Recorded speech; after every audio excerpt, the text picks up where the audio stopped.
2025 অনলাইনে নির্বাচন দিয়েছিলাম। সে নির্বাচনে পিপলস পার্টি নিরঙ্কুশ সংঘর্ষ অর্জন করেছে। আমি একটি সরকার গঠন করেছি। আমি অপেক্ষা করছি কখন উনি চলে যাবেন। ওনাকে এখান থেকে বিদায় নিতে হবে। যে যতই চেষ্টা করুক, ডক্টর ইউনূস এদেশে উনি বেশি দিন আর টিকতে পারবেন না। এবং স্বাধীন সার্বভৌম রাষ্ট্র আমি প্রতিষ্ঠা করব। আপনারা জানেন ঘন ঘন ভূমিকম্প হচ্ছে।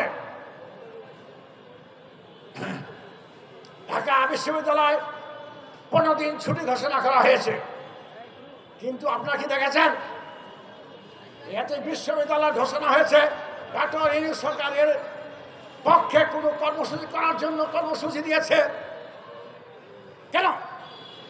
আমি আজকে পর্যন্ত আপনাদেরকে আমি প্রতিজ্ঞা করছি